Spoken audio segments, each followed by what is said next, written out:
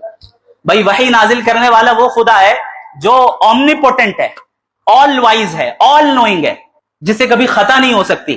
تو وحی ایک ایسا سورس آف نالج ہے جس میں کوئی آپ کو اس میں غلطی نہیں ملے گی۔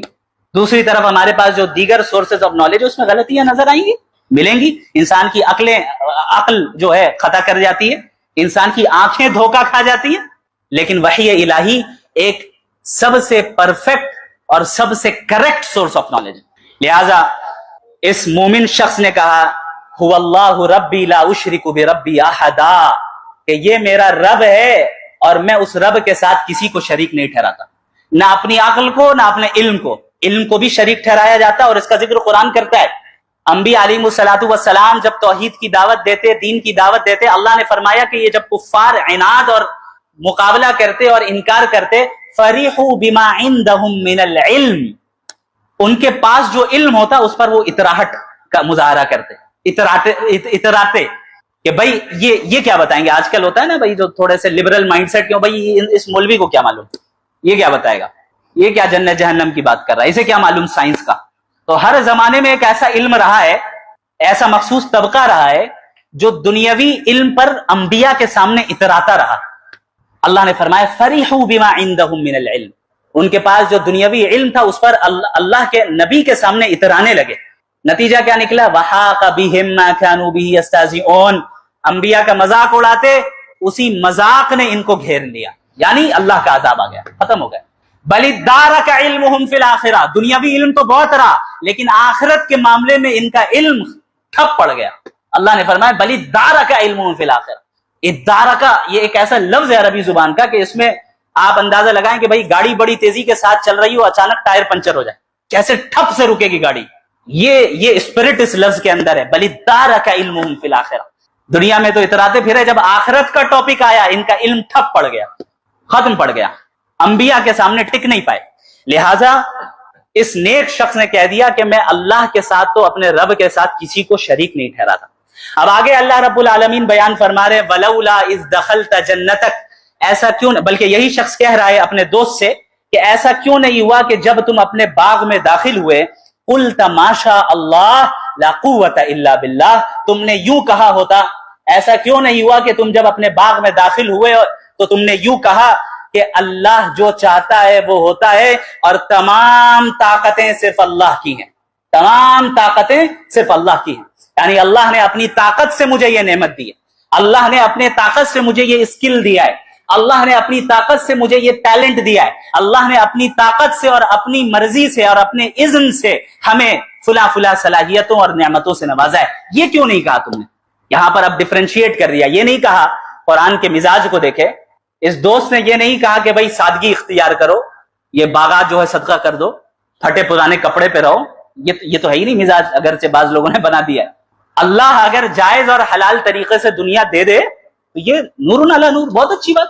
اللہ آپ کو جائز راستے سے، حلال طریقے سے دنیا میں مال و متاع، ساز و سامان، عہدہ و منصب دے دے تو اس میں کوئی حرج کی بات نہیں۔ کتنے بڑے بڑے صحابہ کرام ایسے گزرے جو ملینئرز تھے، آپ تاریخ پڑھیں صحابہ کرام کتنے زیادہ مالدار تھے۔ حضرت عثمان رضی اللہ عنہ، عبد الرحمن بن عوف رضی اللہ عنہ، حضرت انس رضی اللہ عنہ۔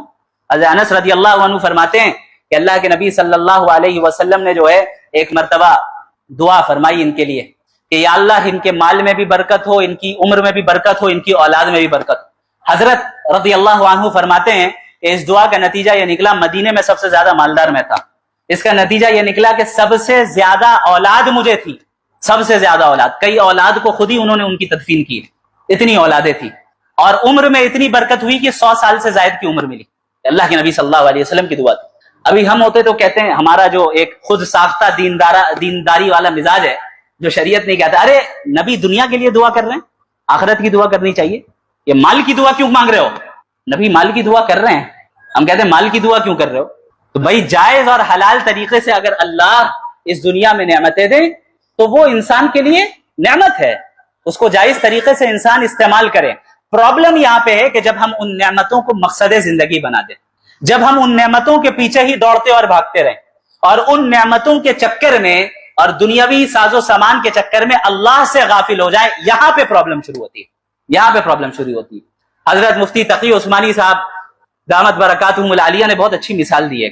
اب آپ بتائیے, کشتی جو ہوتی ہے وہ زمین پہ چل سکتی ہے؟ اس کو چلنے کے لیے پانی میں ہی اترنا پڑے گا, لیکن اتنی اتر جائے کہ اس کا پانی, جو سمندر کا پانی ہے, وہ کشتی کے اندر داخل ہو جائے, اب کیا ہوگا؟ کشتی ڈوب جائے گی. یہی معاملہ انسان کے دل کا ہے, انسانی زندگی کا ہے. آپ دنیا سے کٹ کے رہیں یہ مطلوب نہیں ہے, دنیا کے بیچ میں رہنا ہے, سب کے حقوق ادا کرنے ہیں, جائز طریقے سے مال بھی کمانا ہے, جائز طریقے سے گھر بھی بسانا ہے, سب کچھ کرنا ہے. لیکن جہاں دنیا کی محبت دل کے اندر داخل ہو گئی, اب کیا ہوگا؟ بیڑا غرق. سمجھ میں آ رہی ہے بات؟ تو اس شخص نے کیا کہا کہ ایسا کیوں نہیں ہوا کہ جب تم اپنے باغ میں داخل ہوئے تو تم نے یہ کہا ہوتا کہ ماشاء اللہ لا قوت الا باللہ, کہ یہ اللہ کے حکم سے ہوا, اللہ نے چاہا تو ملا, اور تمام طاقتیں صرف اللہ کی, اللہ رب العالمین کی طاقت کا یہ نتیجہ ہے, اللہ رب العالمین کی قدرت کا نتیجہ ہے کہ اللہ نے ہمیں یہ نعمتیں دی. تو دو چیزیں ابھی ہم نے بیان کر لی, ایک یہ مٹیریلسٹک لائف کے پیچھے بھاگنا, یاد رکھیے دراصل اپنے آپ کو ذلیل و رسوا کرنا ہے. ایک انسان جب آخرت کی طرف بھاگتا ہے, آخرت کی محنت کرتا ہے, اللہ اس کی دنیا کے ٹینشنز کو خود بخود ختم کرتا ہے. یہ صحیح احادیث سے ثابت ہے. بعض روایتوں میں اتت الدنیا وہی صاغرہ, اس حال میں دنیا اس کے قدموں پہ آتی ہے کہ وہ بالکل ذلیل و رسوا ہو کے دنیا آ جائے. لہذا جائز طریقے سے کمائیں, جائز طریقے سے دنیا کو بھی حاصل کریں, اور اعتدال کے ساتھ, ماڈریشن کے ساتھ. اسے مقصد زندگی نہ بنائیں, اور کوشش کے بعد جو اللہ آپ کو عطا کر دے اس پہ قناعت کریں, صبر کریں, چونکہ یہ دنیا تھوڑی ہی ہے ہر خواہش کو پورا کرنے کی جگہ. وہ تو جنت ہے, وہ تو جنت ہے. یہ الگ بات ہے کہ ویسٹرن دنیا نے ہمارے دل و دماغ میں انڈیویجولزم کو داخل کیا ہے. انڈیویجولزم کیا ہے؟ انفرادیت. Me and my desires, me and my desires, میں ہر جگہ یہ ذہن میں بات داخل کر دی گئی کہ آپ بنیاد ہیں, آپ کو مرکزی حیثیت حاصل ہے, آپ سینٹر ہیں, آپ کی جو خواہش ہے آپ وہ پورا کریں گے, آپ کی خواہش میں کوئی رکاوٹ نہیں بننی چاہیے. آپ کو پہلے اپنی فکر کرنی ہے, آپ کو پہلے اپنا گھر اور اپنا پیٹ پالنا ہے. یہ مزاج ویسٹرن دنیا نے دیا, اسی لیے ہر ایک صرف اپنی ہی زندگی میں اور اپنی دنیا میں مصروف ہے. پڑوسی کا کیا حال ہے پتہ نہیں, سگے بھائی کا کیا حال ہے پتہ نہیں, دوستوں کا کیا حال ہے, رشتہ داروں کا کیا حال ہے, ہمیں کیا لینا دینا بھائی, میری جاب چل رہی ہے, میں کما رہا ہوں, دن رات محنت کر رہا ہوں, اپنا گھر پال رہا ہوں. یہ ہے انڈیویجولزم. دوسری طرف اللہ تعالیٰ نے, اللہ کے نبی نے انڈیویجولزم نہیں, انفرادیت نہیں, بلکہ اجتماعیت, امت اور نیشن کا کانسیپٹ دیا ہے کہ تم سب ایک امت ہو, تمہیں اجتماعیت کا خیال رکھنا ہے, تمہیں ایک دوسرے کی ایسی فکر کرنا ہے گویا کہ تم جسم کا ایک حصہ ہو. نبی کریم صلی اللہ علیہ وسلم نے فرمایا کہ تم سب, تمام امت مسلمہ ایک جسم کے مانند ہے. اذا اشتكى عضو تداعى له سائر الجسد بالحمى والسهر, کہ جسم کا ایک حصہ بھی اگر درد میں مبتلا ہو جائے, پورا کا پورا جسم رات بھر بخار میں تڑپتا رہتا ہے. اب آپ بتائیے, آپ کے دانت میں درد ہو جائے, رات میں نیند آئے گی؟ آنکھیں بند ہوں گی؟ کیوں؟ آنکھوں میں تو درد نہیں ہے. ہاتھ پیر آپ ہلا رہے ہیں, اضطرابی کیفیت میں پریشان ہو رہے ہیں, کیوں؟ ہاتھ پیر میں تو درد نہیں ہے, درد تو دانت میں. آپ سو جائیں, نہیں سو سکتے, کنیکٹڈ ہے, جسم کا حصہ ہے. اسی طرح امت مسلمہ کی حیثیت, یہ اجتماعیت کا کانسیپٹ شریعت نے دیا. اسی لیے آج جو فلسطین اور غزہ کے مسلمانوں کے ساتھ ہو رہا ہے, ہم برداشت کر پا رہے ہیں؟ نہیں کر پا رہے. لوگ کہتے ہیں بھائی کیا وجہ ہے, تم کیوں فکر کر رہے ہو ان کی, تم اپنے ملک کی فکر کرو, تم اپنے لوگوں کی فکر کرو, اپنے گھر والوں کی فکر کرو. کیا ضرورت ہے کہ فلسطین کے لوگوں کے بارے میں بات کر رہے ہو؟ ان کی تو زبان بھی الگ ہے, ان کا تو رنگ بھی الگ ہے, ان کا کلچر بھی الگ ہے, ان کا ملک بھی الگ ہے. کیا ضرورت ہے؟ مسئلہ یہی ہے کہ ہم کریں گے, 10 بار کریں گے, سینکڑوں بار کریں گے. دنیا کے بارڈرز بنائے ہوئے خود ساختہ بارڈرز اس امت کو ڈیوائیڈ نہیں کر سکتے. امت کا امتن واحدہ کا کانسیپٹ سمجھیے. ہمیں زبانی عصبیت میں مبتلا کیا گیا, ہمیں علاقائی عصبیتوں میں مبتلا کیا گیا,